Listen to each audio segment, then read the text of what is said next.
Testing, testing, 1, 2, testing, red, blue. All right, looks like it's picking up my voice. Hello, ladies and gentlemen. My name is Daquan Peel. Welcome to the preliminary podcast. In fact, I'm not really sure why I introduced myself. Nobody's probably going to hear this. So, with me today is Isaiah Hamilton Hello. of, what was your residence hall? 30s. 30s fame. Here helping me out. And we're going to talk about, the last school year, the dreaded 11th grade. 11th grade, the pinnacle of all failures. Oh yeah, most definitely. Just kidding. You know, people say I think it's junior year or senior year is always the hardest. Junior, I believe. I think senior year is supposed to be, that kind of like smooth selling off into your beloved fantasy land, Yeah. which is college. But yes, I think 11th grade is the one that most people are afraid of. Yeah, for sure. Definitely. And so I guess we can get right into it. Gonna go ahead and date this. It is around June 20th. June 20th. Yes, June 20th. It's right before the summer solstice, actually. And that means beach bars have to get ready. Swole season, am Swole I right? season, and it's indeed. approximately 9:16 at Yeah. night. Right. Good to know. Good to know. And so what that means is that the 3 trimesters of junior year are now over. Their battle scars are now starting to dry in. I guess our first question is, how do you think junior year went? Well, just as a whole. All right. I would say I think a good place to start off with is dissecting each trimester. So each trimester definitely had a different vibe and a characterized connotation to it. Right. Came in first trimester a rugged junior. Knew nothing of Durham. Knew nothing of all the acronyms in which awaited me, such as the PFM, the PEC, RLA, many more. But Yeah. I was unscarred, let's say it that way. And then I was slapped around a bit until I straightened up, like it was boot camp. But I think it was for the good thing, because a lot of people come in, and have never really had to do much work effort or had to put forth any accreditation or really had to hold themselves accountable. So there's no accountability, and I think you can really just get stuck in the slump of first trimester. But for me, I can say it went really good. I was fortunate enough to be roomed beside the student body president, Rakim Yakubu. Very fortunate for that. My RLAs really helped me out. They were very, useful resources. My teachers, a lot of people would be jealous of my teachers because you can get really screwed over. But I was fortunate enough to get some really good, caring teachers. And my senior sibling, Rob Landry, shout out to you if you ever hear this. I doubt you will, but shout out to you. Yeah, he helped me out a lot too and kind of gave me the lingo. So I had a very good foundation, I would say, first trimester, which is not often the case. So I think that helped out a lot. I hear that foundation is definitely something that NCSSM stresses, especially on that first day. For sure. NCSSM Res Ed, pretty much. The first thing they make you do is understand your support dodecahedron. A lot of people called it. Yeah. If I would say in my experience, at the first couple of days, it felt kind of trite. It's just okay, congratulations, I have 7 new moms. Right. Yeah. It felt like. I was like, I don't really need this, but it wasn't until Amstud hit and those 70s started rolling, and I was like, okay, you know what? Maybe it is a good idea that they have this. Dial back here. a little bit, Yeah, it's nice to know that NCSSM it's surprising how many teachers really know what's up in a more colloquial sense, in terms of they really understand the struggle and they will work with you if you want them for to. sure. I think. Yeah. Also, shout out to the teachers as well at Science and Math, because they come here and kind of expect the state's smartest and brightest. It kind of goes along with the name tag of Science and Math. But I'd like to say it's true too. I would definitely say we have a lot of naturally gifted, naturally smart. There's so much talent in this school that we're very fortunate to witness and be a part of.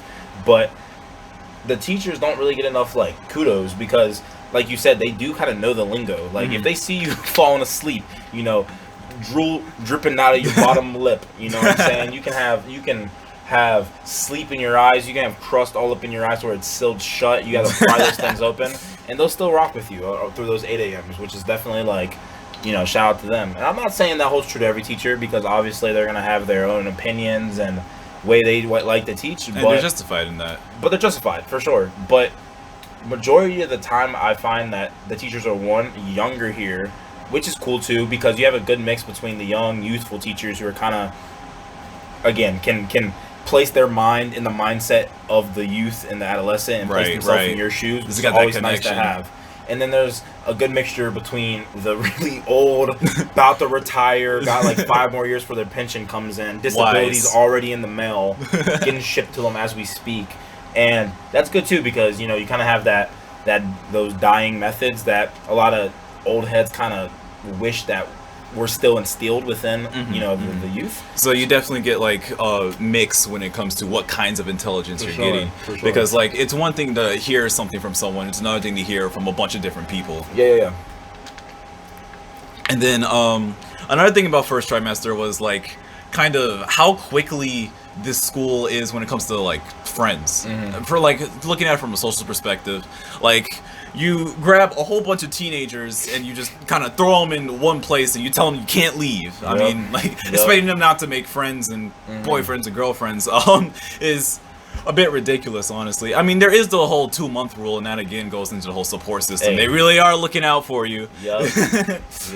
But it was interesting to see, at least on my hall, Second Hill, shout out, how quickly bonds were able to form. I think, now looking back as a upcoming senior, I think it's really cool because you kind of, I don't know, I came in junior year with like a chip on my shoulder, where I kind of like didn't know what to expect, and I think that's kind of the beauty of it, is that I didn't know what to expect, and a lot of my preconceptions were disproved, and it was the great thing. It was the greatest thing ever, I think, because it was like I had this bad taste in my mouth. Like, I had a chip on my shoulder where I was like, I got to go in here and I got to show them what's up. You know what I'm saying? I got to alpha all these people. Gotta flex. Bro. I got to flex up on these people. And that's the first way you can find yourself getting sent back home, with nothing to do. This place humbles you from the jump. It's straight ridiculous, donkulous around here. And then speaking of humbling, here we go into the dreaded second trimester. Yes, very, very humbling. I think what was really interesting, I feel this happens every year, is that the seniors will always warn the juniors about second trimester, and the juniors will just kind of like take it with a grain of salt, because honestly, like, why, like, you don't have very much reason to believe it. It's like, oh, okay, second trimester is that horrible, and then you get hit with the snow, the dark, the long hours, and it comes around and gets you, man. Yeah, it really comes at you. Like, it really pulls you down. I feel like second trimester is colloquial to NCS's community as like that humbles the juniors. Like that really shows them like what NCSism is. And I remember always hearing the analogy that first junior year is your freshman year, second trimester is your sophomore year, whereas that third try is your junior year, and then you actually have a senior year on your senior year. Thank God for that. But I think that's kind of true too, in the aspect of, if you think of most of the stereotypes that go along with each grade, oftentimes people associate sophomore year with that long, grueling year where you're not new, so you can't pull the same cards of, oh, I'm orientating, I'm getting acquainted, I'm new, throw me a bone. Just not as many. And you're not an upperclassman, so you don't got that clout token, where you're going around like, haha, underclassman, I'm your superior. You don't got that. So I think second trimester is kind of like that, where you're stuck on campus.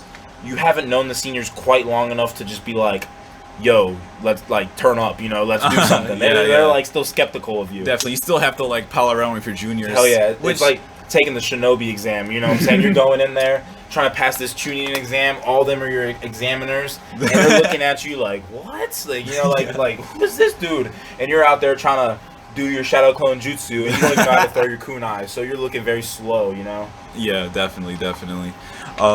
There's a thing about what's it?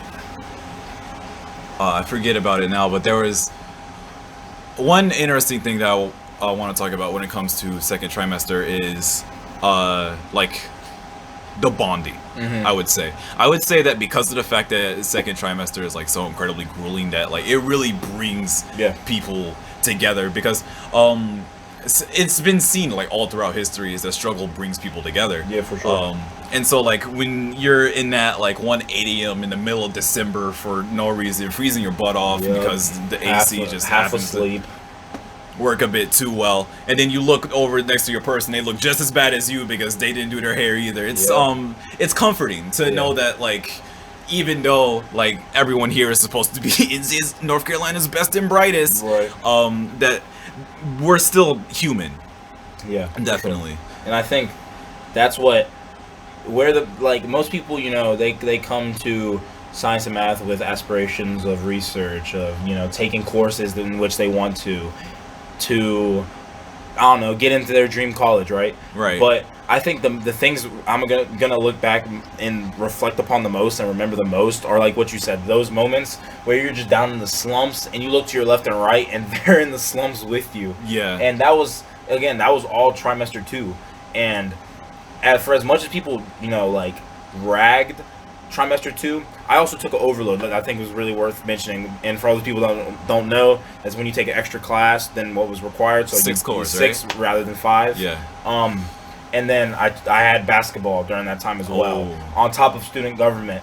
And like, when I tell you that was the most like jam-packed time management like required time period of my entire life, it really was. Like, I had to fit every single thing in my life like it was a jigsaw puzzle, you know, finding time for every single nook and cranny for social interaction, for my own personal hygiene, you know? Yeah. Like, it's pretty wild. It's like, I'm gonna use 30 minutes to brush my teeth. Facts, dude. 30 minutes to take a shower. 30 minutes to cry. Yeah. Now I gotta get right back to it. Yep. And then if you just, God forbid, you talk to somebody, you look at your watch, and it's 2 hours later. Yeah.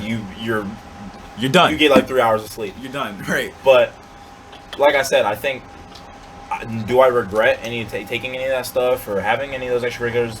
No, definitely not. I think it was the best decision because it lets me know like my limits, you know, and I think that's good for every single person to find, regardless of what it actually is for, you know, he or she. But try 2 is it's bad for the aspect of for the uncontrollable things. You can't control the things that happen naturally during try 2, you know, the weather, the sunset. You can't change these things. That's just nature. But you can't change yourself. But you can change yourself.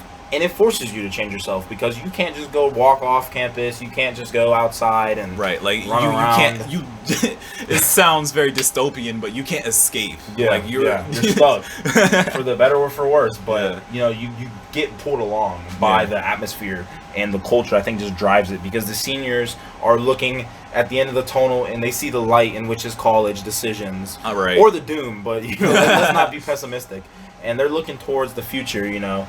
And we're doing the same thing, so we kind of rub off the seniors, and I think that uphill battle makes way for, and this is a good segue, by the way, I know you guys are going to appreciate the smoothness of this, but you're going to go uphill to go downhill into the next trimester, which is trimester 3, the best time of the year, may I say. Definitely, because like everything just seems to line up so perfectly, especially with like the weather starts warming up. You're actually able to leave your room without dying instantly from cold. A lot of people are motivated by the heat, and so there's a lot more social things like happy half, which is the thing that happens literally like stops during second try because everyone's either grinding or asleep. Or not to mention it's cold. Right. And then it kind of defeats the purpose because well, you kind of had the luxury of sleeping, but for me as a hut resident, we had to spend hours on end outside anyways. I heard about the fire alarms. But you know, it's okay though. Definitely, more bonding, I guess, if you want to be optimistic. I still have to pour one out for my hunt homies. That would have been grueling. I don't think I would have been able to handle that, honestly. Okay. And speaking of not being able to handle things, the moment is silent for those of us who weren't able to complete all 3 trimesters here at NC's Sim. Those who decided that it would be better for them to go back. Again, we have no ill will towards them. They're just as much our homies, and they always will be. Take a quick moment of silence for them. Yeah. All right, let's get back to it. Yes, sir. Okay. Moving on to 3rd trimester, again, we said like spring has really sprung, and a lot of people just wear more smiles on their face, and I feel recursively that's a lesson that we can learn throughout trimester 2, like I noticed from student government that during trimester 2 they were doing a lot of things in which they were trying to like encourage connectivity. Yeah. Because like the cold was really genuinely keeping people apart. And so like it's interesting to see how social dynamics shift and change throughout the year, and then like how things somewhat like remeld during third trimester. I can say from personal experience, I spent like the first 2 trimesters essentially a hermit. Didn't really go outside much, just kind of kept to myself, played video games, studied. But third trimester I was like, you know what, I mean, too much of a good thing is probably a bad thing. So I really stepped out my comfort zone, went outside more, which was good for vitamin D and whatnot. I think for me, I really tried to do that from trimester 1 from the jump, and I'm not bashing you or anything, by the way, but of course. But it was really important for me, for my science math experience coming in. I wanted to try things I'd never tried before. I wouldn't be having this conversation with you right now if it weren't for, you know, like that same stepping out of that my box, my comfort zone. I took up Africa Fest. Not in a million years would I really thought I would be participating or even performing in that. And you did well. And it was a really great time because like you just saw the community come together in a way in which we had never really saw it. You know, for, like at least for the juniors. Definitely. So yeah, I think stepping out of your comfort zone was something that just meshed perfectly with each trimester because, like you said, you know, you step out early when everyone else is stepping out, and you know, like everything's weird first trimester. No one knows what's going on. Everyone's literally in the same shoes as you, in the same boat, and you all are stepping out, you know, into the great wilderness, trying to attack science and math. And then you get through that portion, get to trimester 2, you're at your bottom of the barrel, you're as lowest as you can go, and you're still trying to just try something new because you don't have any other option because you're completely bored, you know? Yeah. And then trimester 3, after all that stepping out, if you do some more stepping out at this point, that's the chance you really get to start, I think, personally, meeting a lot of the seniors, you know, definitely. start formulating some bonds. You know? From like moving more to like a professional standpoint, you're starting to make those like lasting connections with people that can really help you, give you a leg up in your career. Yeah, and I think oftentimes you see most of the seniors' regrets being having not met people or certain individuals earlier on, and for juniors not meeting those seniors earlier on. But the one thing I think is a commonality or like a similarity between all the trimesters is that no matter what point of the year it is, there's always people trying to make more friends, which is awesome because, you know, each trimester I saw before my eyes my network and my, you know, friends list, so to speak, just expand, you know, and it was awesome. Definitely. It was awesome because it's like you get introduced to one group and you make friends, right? You have your central circle, your core, whatever, and each person's different. You might be introverted, you might only need a couple friends, right, you know, and that's awesome, that's great. But for me, I think it was really having different people I could mesh and vibe with when I was in those different mindsets as well, because I tend to absorb the energies of the people around me, and I think that's very critical to my personality. So if I'm with a whole bunch of people, and I'm not trying to like jab anybody, but if they're in a downward slump, I'm gonna be in that slump with them. And I guess you could call me a ride or die, but I'm a ride or die because like whatever you're feeling, I'm feeling with you, you know, whether that be for good or bad. And I think I tend to stay in the slumps with those people a little too longer than I need to be.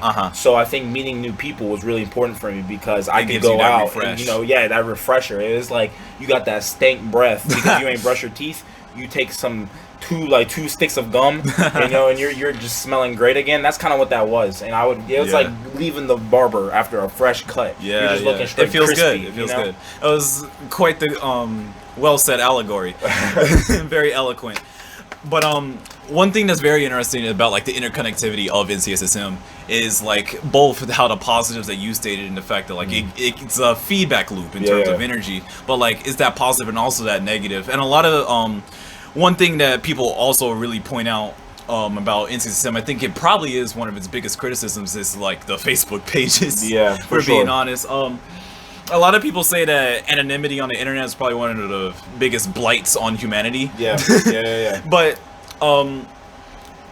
even without it, that Facebook page, like there's things that go on there that shouldn't. And it's a microcosm of the internet as a whole. Yeah. But it's interesting to see how like some people will even act like one way online and then be completely different in real life. And I think you kind of have to. You gotta parse through that. You have to take that with a grain of salt, right? Mm-hmm. Because like, again, what you said is really true. It holds true for what the people I've met, at least. You know, all the people I've had classes with, a lot of the people that will chat, you know, like bad about you online, or tend to have a quote unquote toxic behavior, outlook. you know, like a Lord, I just blanked out. But it's okay though. They're basically known for acting up on Facebook, right? And they're very antagonistic. Yeah, antagonistic. And you meet them in person, and you would act like they're like the nicest people ever. And it's like you kind of just have to realize what you're taking. Again, you kind of take it with a grain of salt. I personally have never tried to been one to really take a part of this Facebook presence very like aggressively. I've kind of just stayed back and monitored it all. I agree.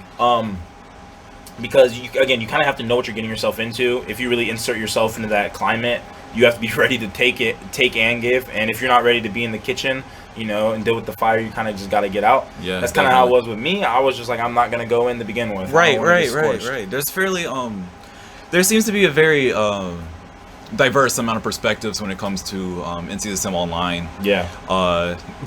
Online, the program itself. And NCSM Residential Online. Yeah, there was also a bit of a hullabaloo. And that's another thing about communities, is that like the residential community seems so incredibly tight that it's really interesting to see how abrasive they are towards NCSM Online, which they shouldn't be. We should not. In all honesty, and in fact, it puts somewhat of a bad taste in my mouth for the Morganton campus, which is actually opening up tomorrow. You told me that you're going to be there, which is exciting, most definitely.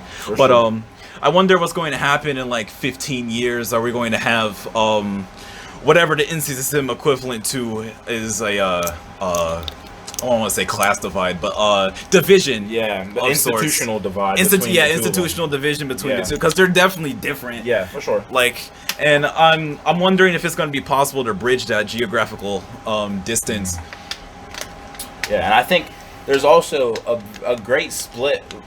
I'm gonna attack this from two different perspectives. I think one, going in, there's the argument of whether we should even have a second campus. And for us, you know, it's way too late for us to even insert, because you know they're making that campus one way or another. But there's still antagonists for that decision, and then we have the decision of whether or not we're gonna accept that said institution with open arms. Right. And I'm pro just being nice, just I guess because like, what's the real point? You know, you have 2 years at science and math, and I personally would rather just be trying. I would rather go through my 2 years in science and math exploring my own opportunities, you know, rather than just like trying to like aggravate and you know what I'm saying? Yeah, stoke the fire. Yeah, definitely. So I don't know, but really how I feel, and it's going to be really interesting to see how our juniors handle it, because our juniors will be the seniors of the first class of Morganton. Oh wow! So our juniors will never see Morganton, but their juniors will be, you know, so our grand juniors, I guess is the word, would be the first class of Morganton. So it's gonna be really cool seeing that, and just general, the opening of a new campus is pretty like awesome, you know. I think because it's like definitely like not many times. I can't think of the last time a school opened, you know. You know what? You're right, and it's actually somewhat unfortunate, because if Morganton would have opened like, I don't know, 3 years earlier, then I probably would have been there, because it's way closer to Charlotte. You think so? My home city. Shout out Queen City. Ooh, okay. Hey, shout out Camden County. None of y'all know where that's at, but that's what's up. Putting us on the map as we speak. Okay. But got a question for you, I guess. Why would you think, or why do you think you would have gone to Morganton over Durham?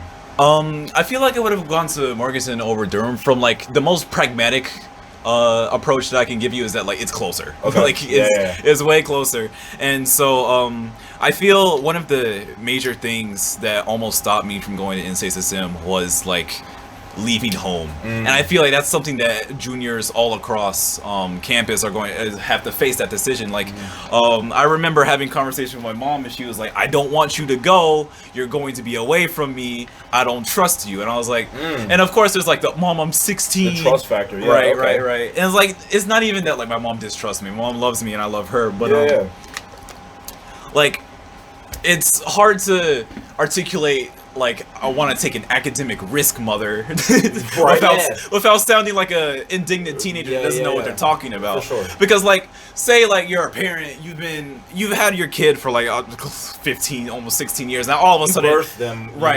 You straight up birthed them, and now all of a sudden, like, hey, I want to leave. Yeah. It's like, that's has to be hard to reckon with. And not to mention, parents already know what to expect come that graduation date. Definitely. They know you're either leaving or... you're staying around, and parents don't want to tell you this, but they don't really want you around after you graduate. So I think it's kind of a weird dynamic hearing your teenager wants to leave you 2 years prior than they're supposed to. It kind of like shakes up that dynamic. Right. Not to mention we're still minors, so that kind of handicaps a lot of the factors that can go into the college process. Mm-hmm. But yeah, it's definitely interesting, and I think if Morganton would have opened earlier, personally, I think I still would have gone to Durham. Mm-hmm. I don't know though. I'm really 50-50. I think I kind of would have just left it open up to the admissions. I have a slight preference for Durham, but if I were to have gone to Morganton and not gotten into here, would I have gone to Morganton? Definitely.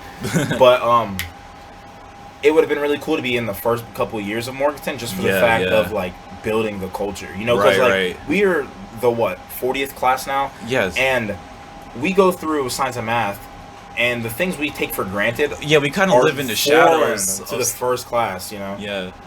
And so like it's also interesting because like that first class, like they're going to put generations like 15, 20 years from now like in the same position that we are now. Yeah. Because like we walk on the shoulders of giants. Mm-hmm. Yeah, it's definitely awesome coming from a student government perspective, because I got the privilege to help out and build or draft up the proposal for Morganton student government. Ooh. Right? So like, let's say 10 years from now, if I see their student government just like kicking it off, it's gonna be really nice. And I'm not trying to be like cocky or whatnot, but I just think it's gonna be really cool to just like look back and be like, I proposed to you guys. Did that. I proposed to you guys. Wow, that's great.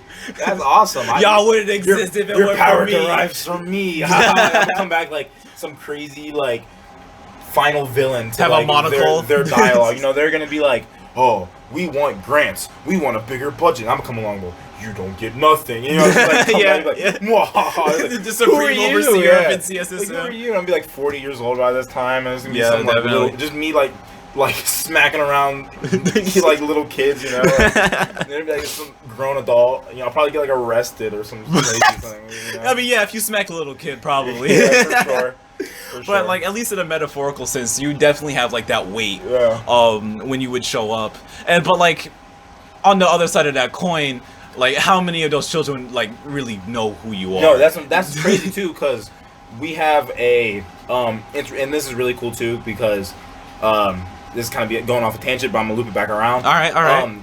Going when we were kids, when we were children growing up, as pure little children running around in our diapers, pooping and peeing on ourselves, not knowing what awaited us, right?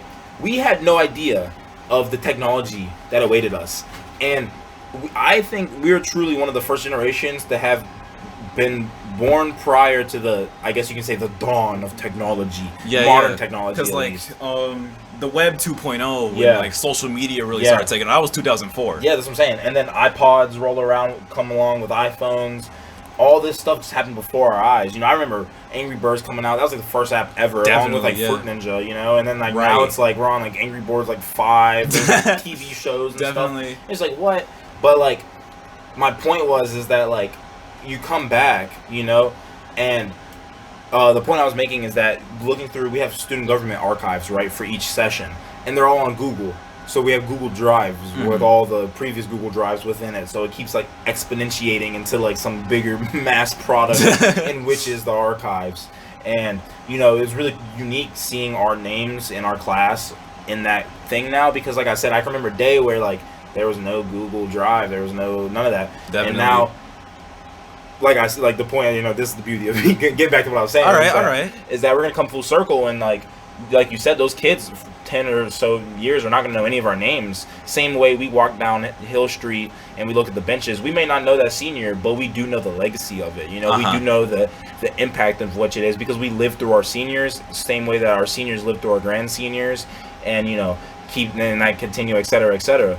But it's gonna be really unique seeing a whole new campus flourishing, and really seeing if they want to pick up on the traditions we made, right, or make their own, because like, I'm not gonna lie, I would be kind of jealous if they do some awesome stuff over there. Yeah, definitely. And I'm like, that wasn't even a part of our culture. You know, we didn't even know what that is, and like, it's definitely bound to happen. Yeah, but they have the seniors engrave their names on the PFM plates. Yeah, or something wild, like, you know, like you like save one stale cereal and then some kid has to eat that bowl of cereal 10 years later, or some nasty stuff. You know? Like, some wild traditions, but like.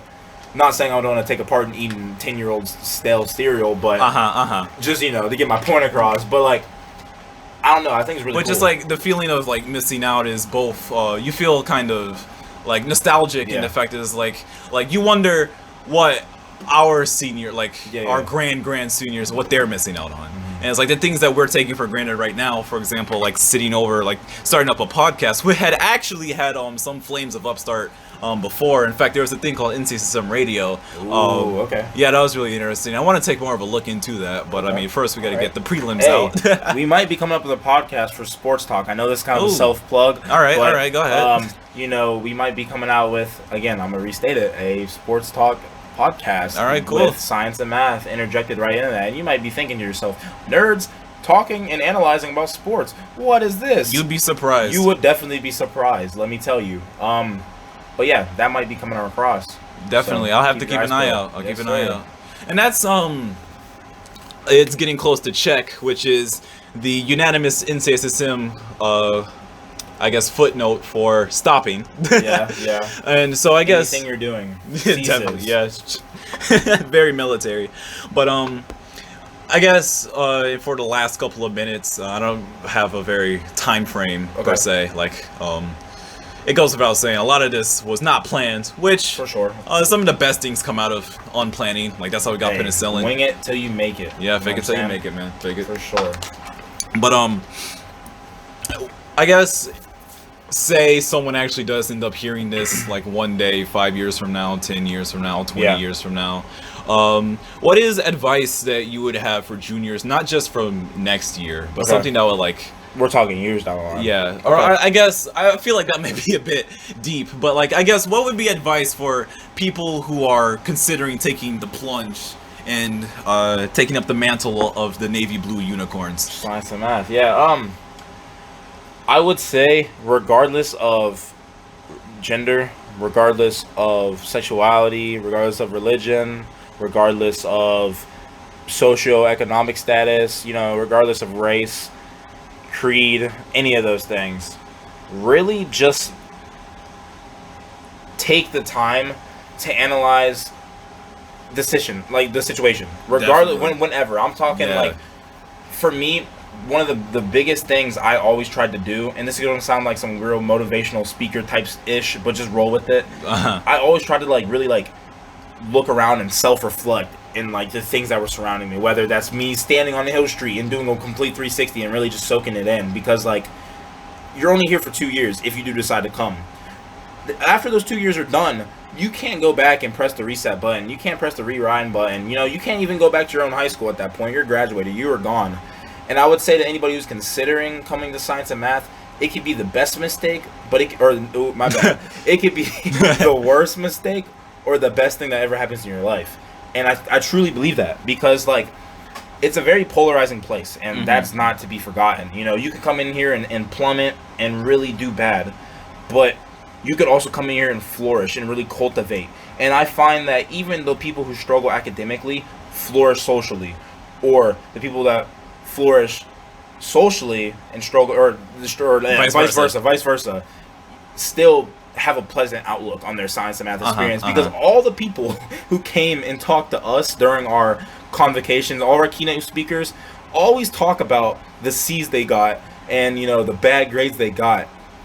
But you look at their career and their job title or their diploma and the the letters beside their name, and it doesn't mean nothing in 10 to 15 years to them. You know, that's just another letter grade. That doesn't define them. Definitely. And I think that you really just have to, like I said, really just soak it in and reflect and be optimistic, be open-minded, you know, because like there's so many people that come here and meet their future spouse, you know, there's so many people that come in here and find their passion, there's so many people that come in here and get in their dream school, there's people who get published for research, there's people who get sports scholarships, you know, anything can really happen here, and that's awesome. But with that being said, if anything can be happen, that also means bad things can happen, you know. Let's not forget. Don't sugarcoat it. We're not going to sugarcoat it for you, and I think that we're going to be real about this in the next couple of minutes. You can come here and you can plummet yourself into your academic studies and not have a single social interaction, and that's the truth. You really can hermit, and it's because this is kind of the first sense of independence you have from your parents. Yeah, none of this you stuff learn a is lot forced. about yourself. You learn so much about yourself, what you like, what you don't like,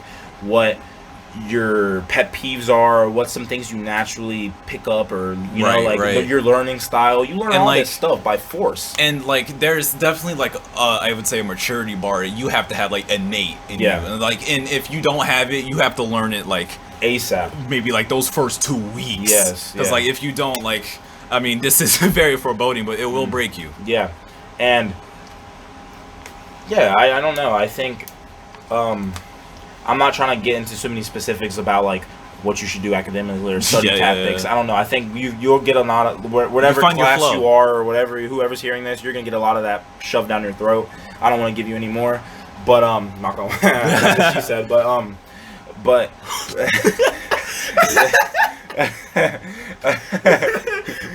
I'm sorry. Okay. All right, my bad. I just wanted to do it so no one else could say it. All right, and then clown me later on. I understand. But yeah, I think that you have to look at the upsides, and you gotta always weigh the pros and cons of every situation at science and math, or post science and math, or pre science and math. Yeah, and I would say no matter what, you have to keep moving forward. You have to keep chugging, and that's the thing that's awesome. Again, like I said, you can excel at science and math. You can excel at your homeschool and then plummet at science and math. Yeah. You can go into really deep depressions. You know, you can go on stages where you just don't want to interact with anybody. You skip classes. There's some people literally just don't show up to classes because they don't like think that it's going to go well. You lose your sight. You lose your sight and your confidence. But it's really important to stay focused on what your goals are. Reevaluate, again, what your goals are. If you come into it thinking, oh, I want to go to an Ivy League, and you come in and catch 3 straight C's in a row, okay, you have to reevaluate a little bit, and be practical with yourself. Definitely. Be real with yourself. You're at a school with all top dogs. Every single person around you was a top dog, if not close to being a top dog. You know, there's people good at. Every single person here has a talent. You got to remind yourself that you have talents too. And there's a place and there's a niche for you, regardless of what character, you know, what instrument you play, any of that stuff, you know, extracurriculars you like. There's a place, there's friends for you to have up here. I've never met a single person who's against making more friends or anything at science and math, and that's pretty cool. Yeah, but I can second that. Even alums, you know, people always complain about. Again, people never complain about not taking this class or not doing that. They always talk about the social stuff that never happened, and I really try to like carpe diem everywhere I go, you know, and just kind of like, it's a good mindset. Go up, you know. It's a really good mindset because you never know when can be your last fill in the blank. You know, you might wake up and not have that PFM no more, and you were dissing it for the past 2 trimesters. But let me tell you, looking kind of we're good. On the summer program. I have like $300 of food in my fridge now. I see it. Whereas that could have been free, you know. So shout out to the PFM. Count your for blessings. It up. Count your blessings. Yeah. I feel like we should start wrapping it up here. All right. I want to thank you for joining me on this endeavor. It made me cry. Don't cry because it's over. Be happy because it happened. Yes. You are an extremely good talker, I would say. In fact, the fact that like that last speech at the end was all off the dome really helped seal the deal about why you're on student government. Well, not that this was sponsored. Me. But it was a pleasure talking to you. You as well, good sir. There's that shake going on. You can't see it, but I'll try to sound effect it. Okay, there you go. All right. Cool. Yeah, I'm gonna call it here. Bye. See ya.